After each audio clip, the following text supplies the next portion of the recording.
Bienvenue à l'épisode 2 de La Mentale avec Monsieur Samuel Salter. J'ai dit monsieur parce que tu t'es quand même crédité de ce titre après la saison de dingue que tu as fait en CPL. Avant de commencer à te bombarder de questions, j'ai commencé par celle qui est la plus importante pour moi. Comment tu vas aujourd'hui, Samuel? Here's Gander. That's a pretty good ball. It's on Salter! What a finish that is! Goals just minutes apart for Sam Salter for the Wanderers. And they find another goal from it. Better ball from bench going up Santos and Shala. Salter!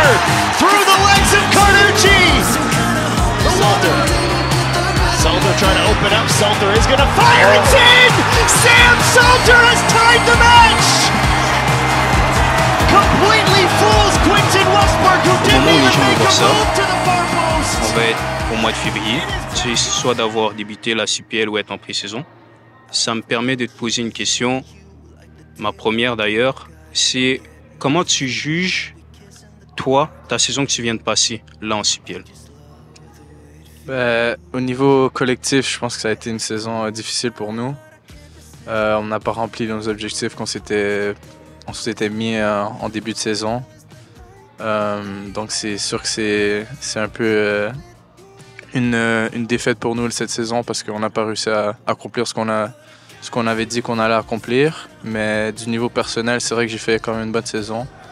Donc pour ça, je suis content. J'essaie de toujours m'améliorer. Puis de voir la progression que j'ai fait avec la saison d'avant, ça me motive encore à travailler plus fort pour m'améliorer encore. Justement, c'est ça que j'allais dire, vous finissez avant-dernier, mais paradoxalement, toi, tu finis 3e meilleur buteur du championnat, à deux longueurs du premier. Ouais. Comment t'expliques, toi, le fait que tu aies brillé, alors que collectivement, c'était pas ça? C'est dur, c'est vraiment dur à expliquer, je pense. Personnellement, j'essaie juste de faire mon mieux à chaque match, de donner mon maximum pour l'équipe. Si ça veut dire que c'est par des buts ou par des passes ou juste par l'effort, ben ça va pour moi, mais je pourrais pas vraiment t'expliquer pourquoi. Je pourrais pas vraiment. Et d'un point de vue professionnel, tu sens que tu t'es bien acclimaté au championnat? Je dirais que oui, la première saison, ça a été vraiment difficile avec le COVID. On avait beaucoup... la saison était encore plus courte à cause du COVID. Donc, il y avait beaucoup de matchs avec beaucoup de voyagements. Comme tu le sais, la CPL, c'est sur presque toutes les provinces du Canada. Donc, les voyagements, c'est long. Mais ouais, maintenant, je sens que je me suis bien acclimaté. Tu te sens comme un joueur confirmé? Parce que quand on met 11 buts sur la saison, forcément... Je me sens pas comme un joueur confirmé, non. Non. Est-ce que tu attends, on va dire, la 3e saison à 11 buts, allez, tu plantes et là on pourra dire... Je sais pas. C'est juste au moment où je te parle, je me sens pas comme si... Je me sens encore comme quoi j'ai beaucoup de choses à donner, beaucoup de choses à prouver, donc... ouais.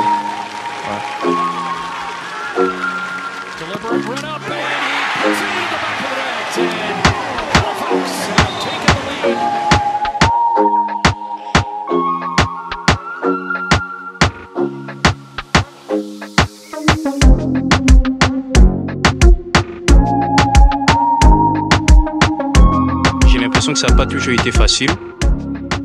Quand tu arrives, tu joues pas beaucoup. Du moins, tu fais beaucoup de rentrées sur le terrain. Est-ce que je me trompe? Non, tu te trompes pas. Au début, c'est sûr que ça a été vraiment difficile pour moi. Comme je t'ai dit, s'acclimater à une nouvelle ville, une nouvelle équipe, des nouveaux joueurs, c'est pas toujours facile. Mais ouais, j'essaie de juste garder la tête basse, travailler, faire mes trucs et me prouver chaque jour aux entraînements. Comment on passe d'être joueur dans la rotation il y a 2 saisons à joueur clé cette saison? Comme je t'ai dit, c'est plus chaque jour à l'entraînement, essayer de donner son maximum, d'essayer de prouver aux coachs et aux autres joueurs qu'on est capable de jouer sur le terrain. Puis je pense que c'est juste ça. On a eu des blessés comme à chaque saison. Il y a eu des blessés qui ont fait que j'ai eu plus de temps de jeu que j'aurais peut-être dû avoir ou que j'aurais eu, mais c'est ça, c'est toujours de garder la tête basse et travailler. Cette fameuse première saison, tu mets 3 buts en championnat. Aujourd'hui, tu finis ta deuxième. Est-ce que tu as un jugement autre que sur ta première saison? Tu as un jugement autre que j'aurais pu faire mieux? Mais c'est sûr que on peut toujours faire mieux. Mais honnêtement, j'ai vraiment été content de la façon dont j'ai abordé cette première saison parce que, comme tu as dit, ça n'a pas été facile. J'avais aussi quelques blessures que j'ai eues durant la saison, donc ça a rendu encore la chose plus difficile. Mais c'est sûr que j'aurais pu faire mieux, mais je regrette pas la saison que j'ai eue parce que je pense que ça m'a vraiment formé à vouloir faire mieux et vouloir revenir plus fort pour la saison dernière.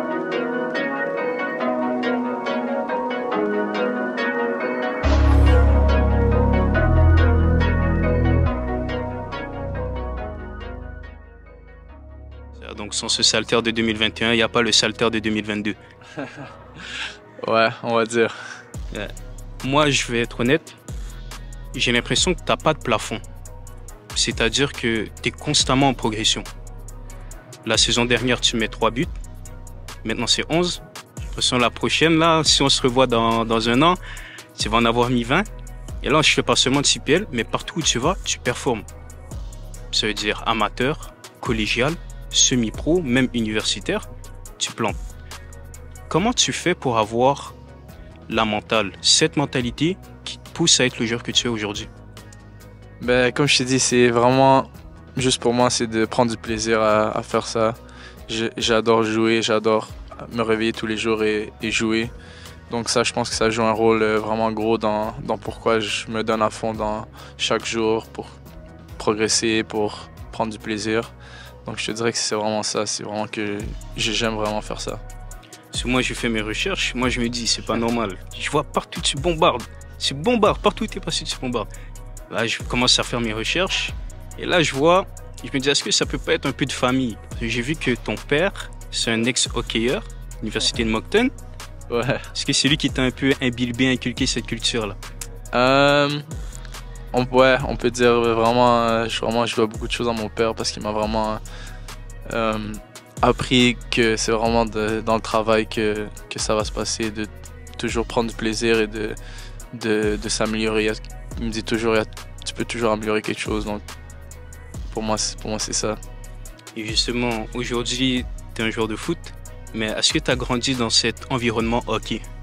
Ouais, j'ai joué au hockey quand j'étais jeune, je pense depuis que je suis tout jeune jusqu'à 12 ans, j'ai arrêté. Ouais. Okay. Et comment le foot est arrivé dans ta vie? En fait, je faisais les deux quand j'étais plus jeune. Je faisais soccer l'hiver, hockey soccer le contraire. Ouais, le contraire. Et le foot, ça a toujours été dans ma vie. Surtout à l'école avec mes amis, le cours de récréation, c'est vraiment là où j'ai mes premiers moments de jeu jouer, prendre du plaisir, être avec mes amis. Et vraiment, je pense que c'est ça qui m'a vraiment poussé à rester dans ça parce que je prenais beaucoup de plaisir, justement. Tu commences avec Étoile de l'Est. Ouais. Et franchement, tu as des stats du tueur. Comment tu sais ça? Hein? Comment tu sais ça? J'ai fait mes recherches, moi. Et je t'ai dit, j'ai fait mes recherches. Je viens pas comme ça les mains vides. Donc, tu as des stages de tueur jusqu'au point de rejoindre l'Académie du CF Montréal en 2013. Ouais. Comment tu te fais détecter? J'avais fait... À l'époque, c'était la séance d'essai. Il y avait des essais ouverts, je pense, à tout le monde.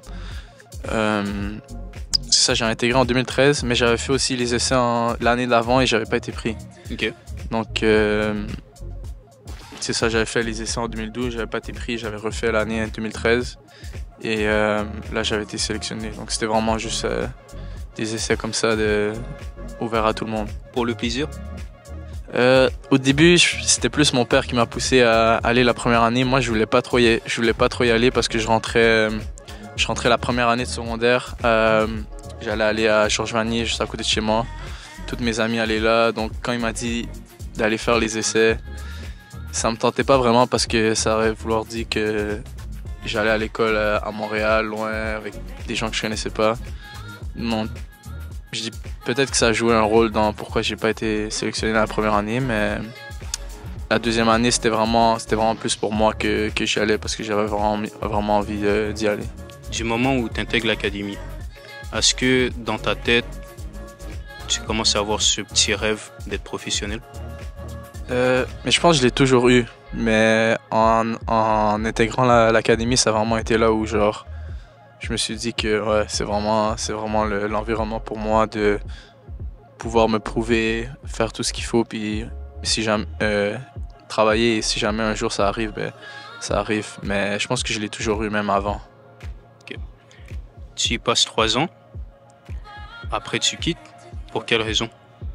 Ouais, j'ai pas quitté de moi-même. On m'a coupé dans ma première année U16, donc j'allais passer U17.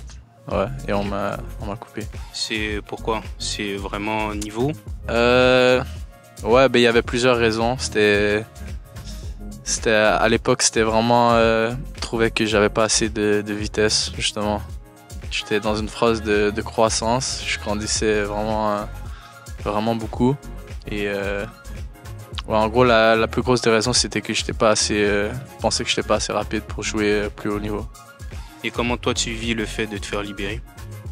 Ben, au début, c'était dur. C'était dur pour moi au début, mais tout de suite après, je me suis dit que vraiment, c'est pas si grave. J'aime encore faire ça. C'est toujours quelque chose que j'aime faire. Donc, je me suis dit pourquoi arrêter parce que j'aime encore faire ça. L'épisode précédent, j'ai parlé avec Garven.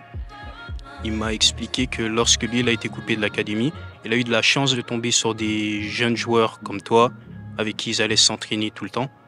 Toi, cette culture de l'entraînement, parce que tu as été coupé avant lui, comment elle vient?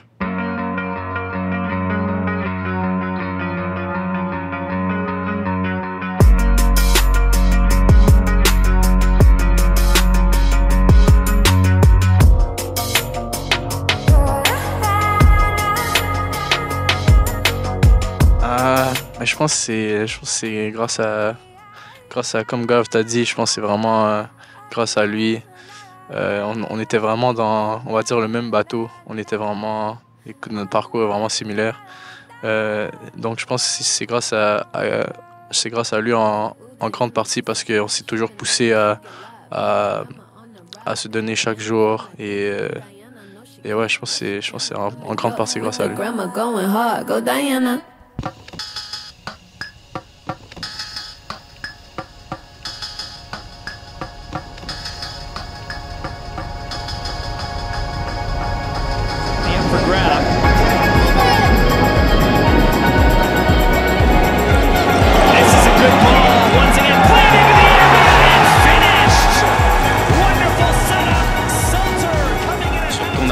De l'Espoir et une fois de plus tu cartonnes. J'ai noté en 2 saisons 36 matchs, 35 buts de championnat seulement. Je me rappelle pas de ça. Tu te rappelles pas? T'en as trop marqué. Ouais, vraiment Étoile de l'Est, c'est vraiment comme je t'avais dit, c'est là où j'ai commencé. Puis vraiment cette année-là où je retourne, on a vraiment une équipe vraiment incroyable, on a vraiment des bons joueurs. Donc, ouais, c'était vraiment beaucoup de plaisir de jouer avec ces joueurs. Avec des stages comme ça, je suis obligé de te demander, est-ce que tu sens une différence entre le niveau avec l'académie et le niveau amateur? Ouais, vraiment. Mais plus, on va dire chaque jour, parce que c'est vraiment l'académie, c'est vraiment on va dire les meilleurs joueurs entre guillemets, parce que c'est sûr qu'ils sont pas tous là, mais comme vraiment les meilleurs joueurs de ma catégorie d'âge et un an plus vieux ou soit un an plus jeune quand on s'entraîne.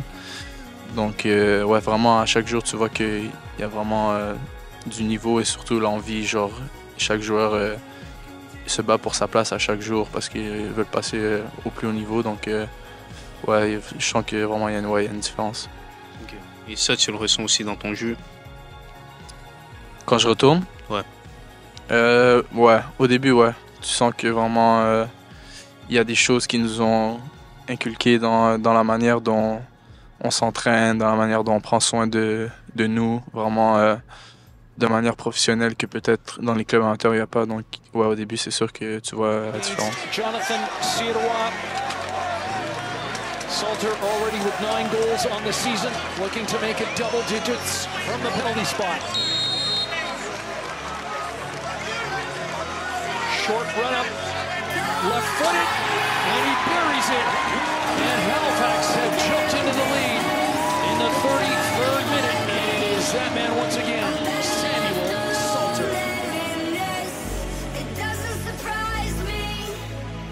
Do you really think that I could care if you really don't like me?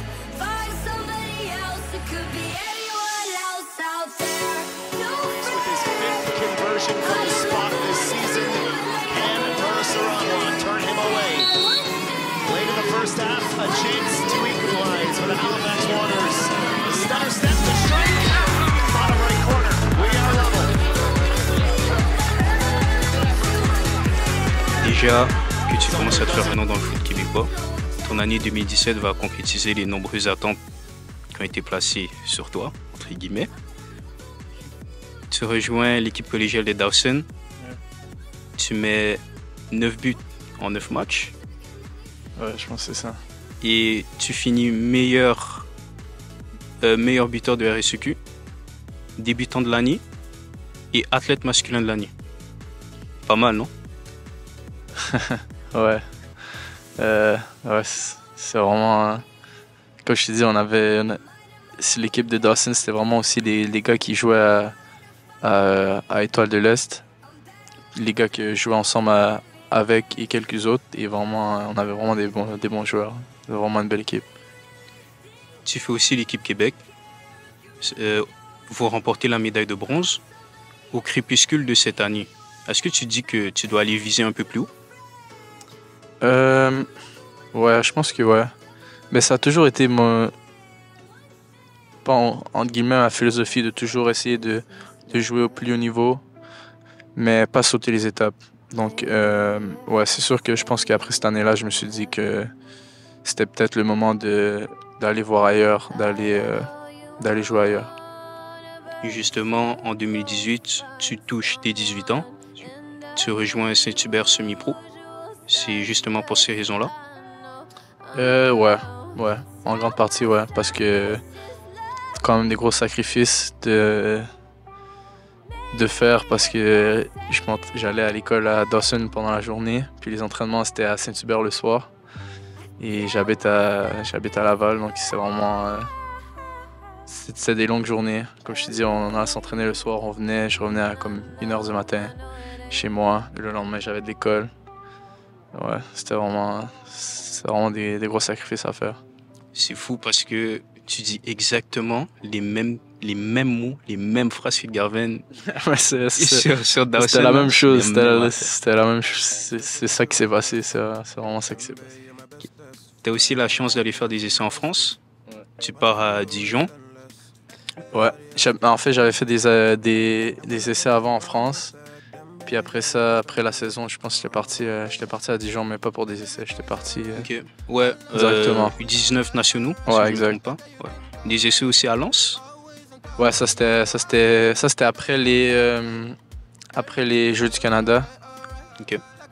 Durant je pense que c'était le mois d'août, juste avant la saison collégiale. Ça s'est passé comment? C'était assez bien passé, entre guillemets. C'était bien de voir l'expérience là-bas. Vraiment un centre de formation incroyable. Des coachs aussi vraiment bons, qui ont joué au plus haut niveau. Mais je pense que j'étais pas prêt à ce moment-là. Je pense que vraiment j'étais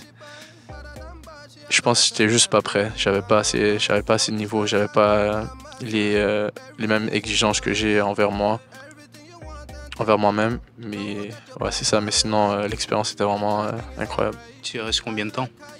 J'étais resté 2 semaines. 2 semaines. Ok. À Dijon ou Non, à 2 Lens? semaines à Lens, ouais. Ok. Et Dijon, tu y passes combien de temps? Dijon, j'ai fait toute la saison. Donc, l'année 2018, ouais, c'est à mes 18 ans après. Parce que je me rappelle, après la saison collégiale, ouais, je me rappelle même plus. Je pense que c'était l'année 2018 parce que je devais faire mon visa. Je devais avoir 18 ans pour partir. Ok. Je me rappelle d'être parti à 17 ans faire la pré-saison là-bas, revenir à ma fête pour faire mon visa, puis après repartir pour la saison.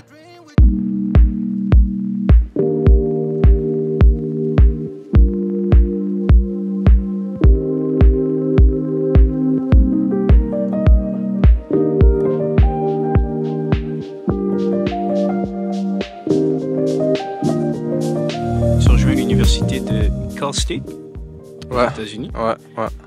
Pourquoi cette décision? Ben, je venais de finir ma saison en France. Mhm. C'était l'année U19, c'était ma dernière année U19 que je pouvais faire. Et pendant l'année, il y avait eu des recruteurs des universités américaines qui étaient venus me voir là-bas. Et dont celle California State Northridge qui s'était vraiment intéressée.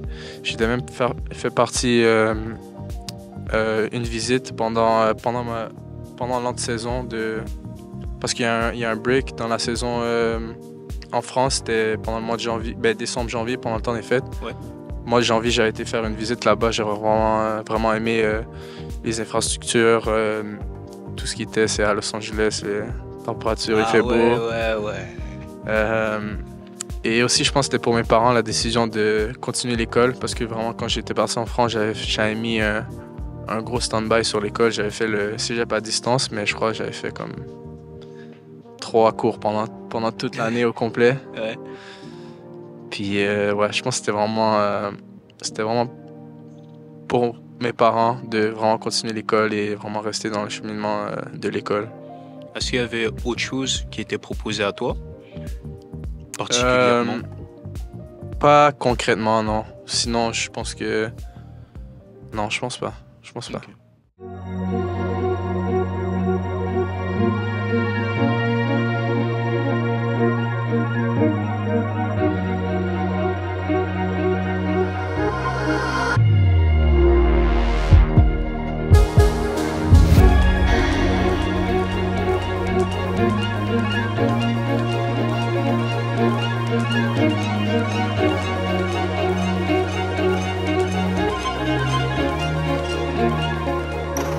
Par conséquent, tu quittes le cocon familial. C'est pas la première fois que ça arrive, parce que t'es parti en France. Ouais. Mais là, c'est pour sûrement un plus grand laps de temps. Comment toi tu le vis? Ben, je trouvais honnêtement plus facile la deuxième année parce que vraiment je me tenais occupé, j'étais à l'école, j'avais le foot avec l'université, donc c'était vraiment des longues journées, la vie d'étudiant athlète. Donc j'avais vraiment moins de temps mort, j'étais en colocation avec des coéquipiers aussi. Donc ça a vraiment facilité, mais je te dirais que la première année était encore plus difficile parce que j'habitais par moi-même.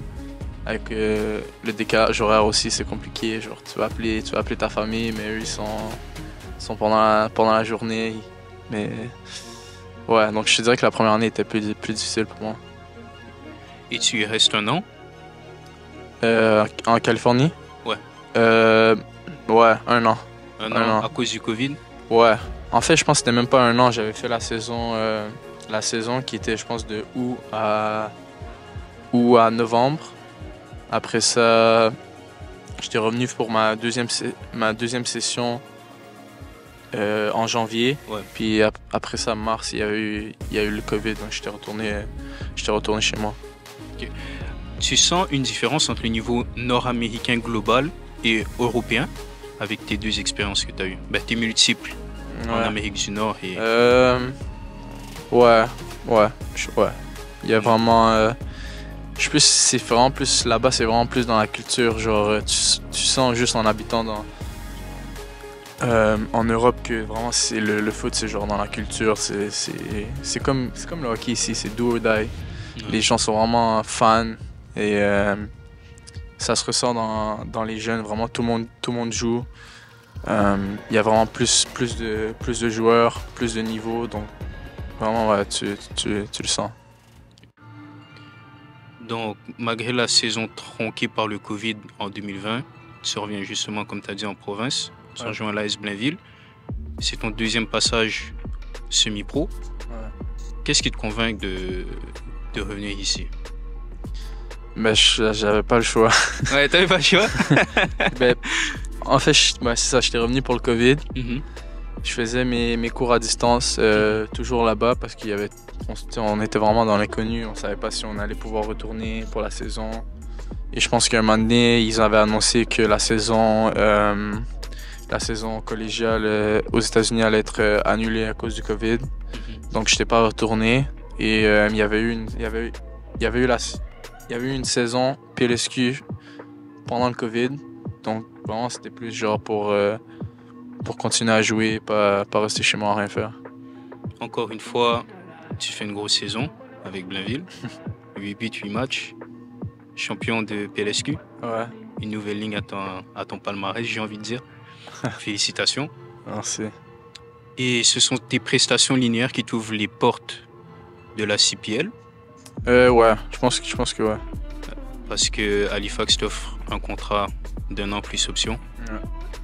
Est-ce que c'est le seul club de CPL qui toque à ta porte à ce moment-là? Non. Non. Non. Est-ce que tu nous dis ou tu Non. nous dis pas? Non. Non?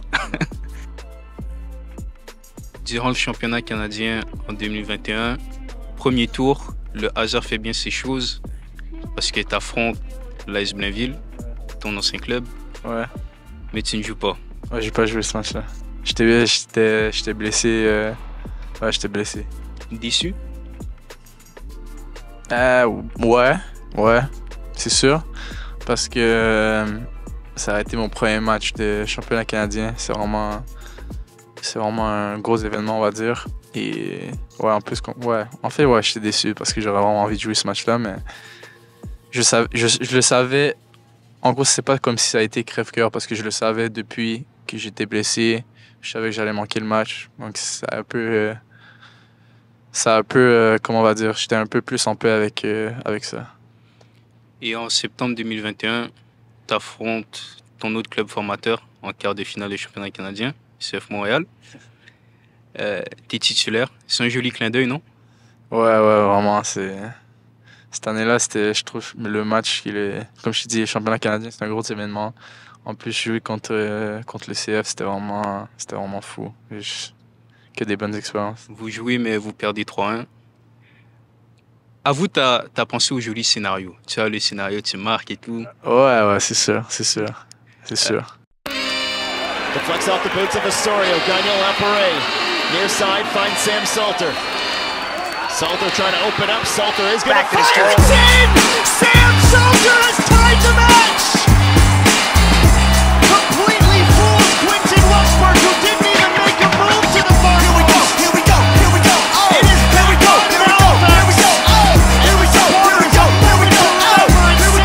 Salter. Go! Whoa, when they say go, I got the flow to make the girlies say oh.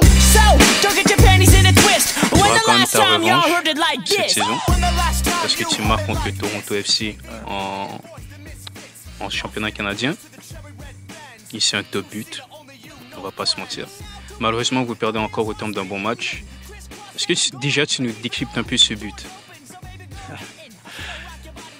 Je pense que s'il n'y avait pas de caméra, j'aurais pas été capable de te le dire. Parce que vraiment, genre, quand c'est arrivé, quand le ballon est rentré dans le but, je me souviens vraiment de rien. Comme blackout. Comme, ouais, c'est vraiment comme. Ouais, vraiment. Mais je reçois le ballon je pense, au coin de la boîte, à droite. Et je pense, premier dribble, je rentre à l'intérieur. Après ça, je pense que j'essaie de voir si je peux tirer, mais il y a un autre défenseur, donc je repousse la balle. Ouais. Et après ça, je pense que c'était même pas un bon angle pour tirer. Je me suis dit pourquoi pas, je pense, et c'est le ballon est rentré vraiment. Franchement, je te le dis, j'ai vu le but là. C'est quelque chose quand même. C'est quelque Merci. chose. Donc, entre-temps, le club, la prolongation de ton contrat. Est-ce que tu as un discours avec l'entraîneur où tu sens que ton statut a évolué?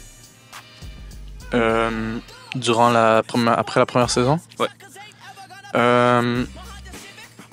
Non. Ben, c'est sûr qu'il y a eu des discussions avec le coach après la saison, avec le general manager aussi. Mais après les discussions, j'aurais pas pu dire qu'ils allaient vraiment exercer l'option parce que il y a une règle en CPL qui fait que les joueurs de moins de 21 ans ils doivent avoir un certain nombre de minutes jouées dans le championnat. Ok. Puis moi, je faisais partie de cette catégorie-là de ma première saison en tant que joueur 21. Donc c'était une des grandes raisons pourquoi j'étais dans le roster, on va dire, parce que je comblais ce spot-là de joueur 21. Et non, je peux pas te dire qu'il y a eu un discours après qui a fait en sorte que j'allais renouveler l'année prochaine. C'est vraiment après, quand je suis revenu chez moi pendant le off-season, après ça, ils ont annoncé qu'ils allaient me sélectionner pour l'année prochaine. Ensuite vient la saison de fou que tu fais. Tu bombardes de partout. Pour la nouvelle saison, Ouais. est-ce que tu sais c'est quoi les objectifs du club? Non, malheureusement, parce qu'il y a en ce moment, au moment où je te parle, il n'y a pas vraiment d'entraîneur. Il n'y a pas d'entraîneur annoncé vu que Ok. l'entraîneur qu'on avait pendant les 2 saisons où j'étais a été congédié à la fin de la saison. Donc vraiment, c'est vraiment dans le néant pour l'instant. Et toi, est-ce que tu as des objectifs particuliers? Vraiment juste de faire mieux à chaque année, de m'améliorer. Et ouais, je pense que c'est vraiment ça, juste ça mes objectifs. Aujourd'hui, tu es rendu un joueur professionnel, mais il y a des milliers de jeunes qui rêvent aussi de le devenir, qui aspirent à l'être. Est-ce que tu as un conseil à leur donner? Ouais, je dirais que croyez en vous, entraînez-vous fort, tout est possible. C'est vraiment un conseil que j'ai à donner. Samuel, merci de nous avoir accordé de ton temps. Très content d'avoir pu t'interviewer. Merci à toi. Garde la mentale. Continue de nous faire kiffer sur le terrain. On se dit à très bientôt. Merci mon gars. À bientôt.